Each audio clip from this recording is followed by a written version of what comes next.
this, and this will be my Breaking Point pay-per-view review. Happened tonight.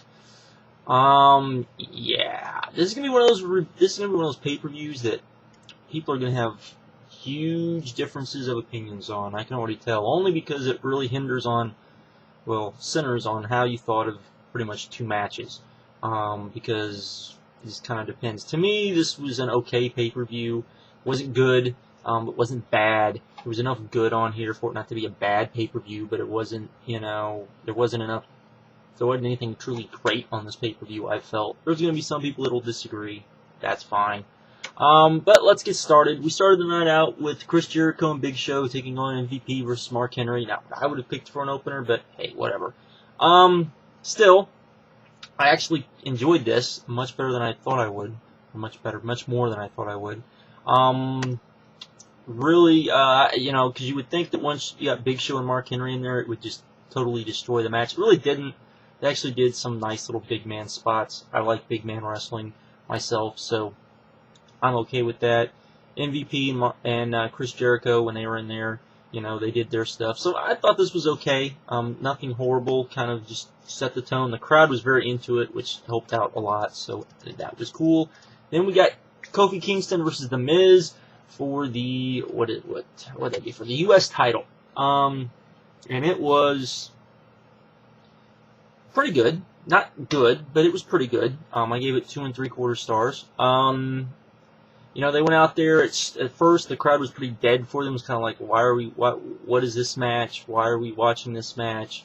Sort of thing. And as it went along, the crowd got more and more into it. The Miz cut a pretty good promo and saying he was awesome in French, which was kind of funny. And but it worked. They got the crowd into it. By the end of it, it was getting there. Had a pretty good build on it, and then it just kind of ended.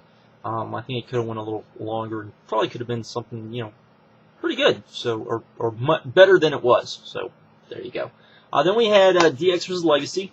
The second match after DX did a pretty good job of making Legacy look like at least that they belonged in the ring with them. And then in this match, they actually put Legacy over. I had problems with the match, particularly when this was a submission match, or I quit anywhere in the building match, something like that. Submissions were legal anywhere. And my biggest problem was Legacy got DX, or got Triple H in the back, knocked unconscious, totally out, and instead went back to the ring and started beating up Shawn. Why not just finish off Triple H? Why not just there? Went back, finished off Shawn. It was what it was. DX did Hunter and Shawn kind of poked fun at the Montreal Screwjob thing, which was kind of funny, and they laughed at Triple H, but then they booed Shawn. It was kind of funny and strange, but that was somewhat entertaining. So there was that. That was. I thought that was pretty good, or I thought that was very good, actually. And then we had Khali versus Kane in a Singapore Kane match. This was bad. This was as bad as you thought it would be. It was better than the last match because you had Singapore Canes, but it was still, yeah. Then we got Christian versus William Regal, which we thought we were going to get at SummerSlam, and we didn't get, and we got it here, and this was what we thought we were going to get at SummerSlam. Probably not for everybody. William Regal went out there and did a lot of cool things that we haven't seen him do before. Maybe just as I was watching it, I thought, ooh, maybe he's, with some of the stuff he was doing, maybe setting up for Bryan Danielson to come in, long run, down the road type of thing. But it was very much a William Regal match. Christian looked good. Christian was very, very over.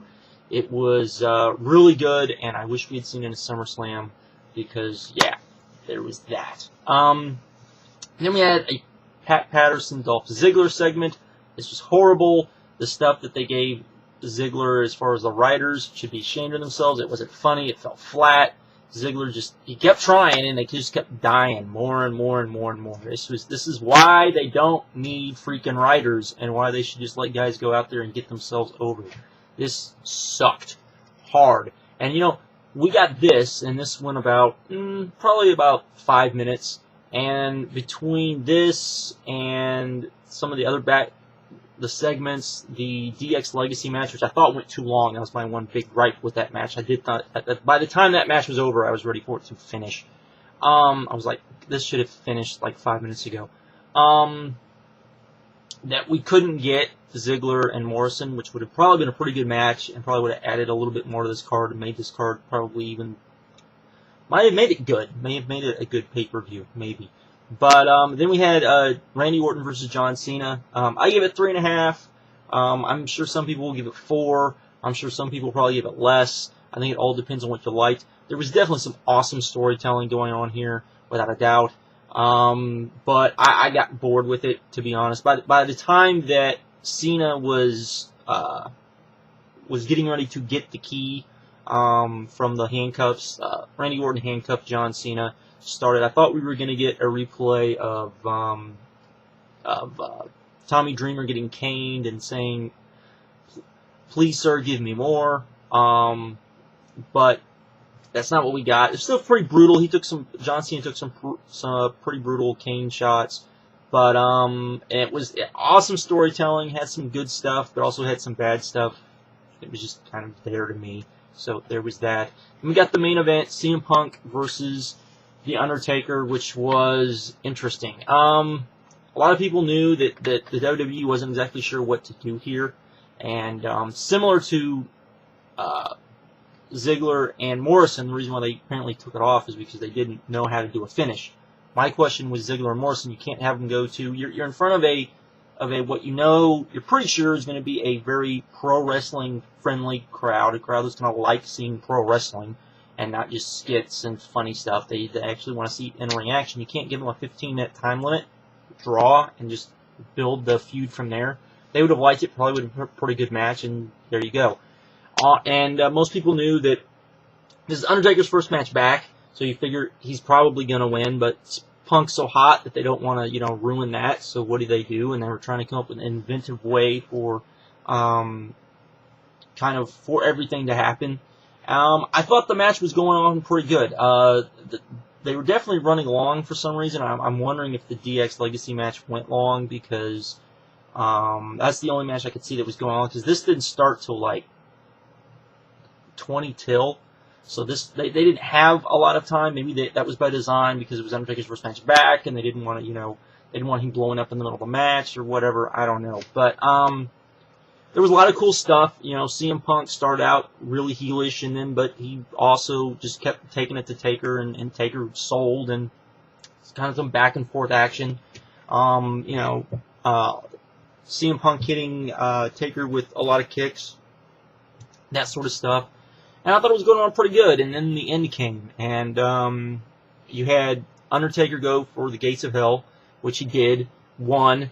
I was like, crap. And then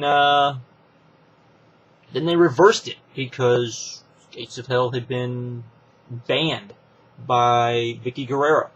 So, Teddy Long came out, said that, that's not a legal move, so it was not a move that he could tap to, apparently, because it was a submission match, so it was not a legal move, which didn't make much sense, because there was no disqualifications. It was very odd and strange, and so they started the match. Punk came in, attacked Undertaker, put Undertaker in the Anaconda Vice, and then they basically did the Montreal Screwjob all over again. Undertaker just stood there in amazement, and they ended the show, and it was just kind of there. It's pretty bad, because they were having a good match, and then it was just kind of there. I don't even know what to rate this. I'm giving it 3 stars. I don't know what to give it, because because up until that point it was good, and then the ending just came out of nowhere. They didn't really have enough. They didn't have much time for what was the time they had. It was good, but they didn't have much time to just do anything great, which is unfortunate, because you could definitely tell that they could put on something great. This, of course, is leading to Hell in the Cell, so I guess that works. And the big thing here is, and Punk, for those of you not know, Punk did cut a promo on Jeff Hardy. There you go. There, yes. So the WWE was not too scared to cut a promo on Jeff Hardy. So there we go. So he did cut a promo on him, which did get some boos, And then, so there was that too. But this is what happens when you have too many pay-per-views, which is what they have. They have too many pay-per-views. They had to build up to the Hell in the Cell. They bring up back Undertaker. You only had, what, 2 weeks, I think, to build up Undertaker and Punk after SummerSlam. I think it was 3 weeks in total. So that just doesn't work, and that's a huge problem when you have multiple. You have all these pay-per-views. You're trying to fill these slots, and you know, they were put in a hard place. That doesn't excuse it, because I still think it was stupid, and I think you could have come up with a better ending. You could have just had, you couldn't have Punk just do a go to sleep on a chair or something to Undertaker, or use a chair, or do something to knock Undertaker out, or you know, something to that effect. You had to do this. I mean, it's gonna set up the Hell in the Cell, okay, but still, yeah. Like I said, how you like this pay-per-view, I think, is really going to have to depend on what you thought of the main event, and how, if you liked it, didn't like it, it disgusted you, it made you mad, whatever. I think it's also going to depend on the Legacy DX match, how much you like that, and also the Orton Cena match, how much you like that. It's going to really hinge, because I could see, particularly with Orton and Cena and Legacy and DX, I could see people going as high as 4. I could see some people going as low as 2. So it's just going to depend on what you liked and what you didn't like. So it's really going to be one of those pay-per-views where you're going to like it or you don't, kind of things, which, you know, kind of just puts it, like I said, an okay pay-per-view. Not anything great or wonderful, in my opinion. Hopefully, you know, the Hell in the Cell pay-per-view will deliver. I don't know. Again, we're not going to have a lot of time. Again, there's too many pay-per-views. Blah, blah, blah, blah, blah. Let's beat that dead horse to death. But other than that, there we go. And I'm hoping that this week I'll be able to get caught up. I think I can get caught up on all of the ROH DVDs that I need to review to be caught up. I think I can do that. I'm hoping. I say that, and then watch, I won't even do one. So who knows? But anyways, with that, I'm out. Have a good one, and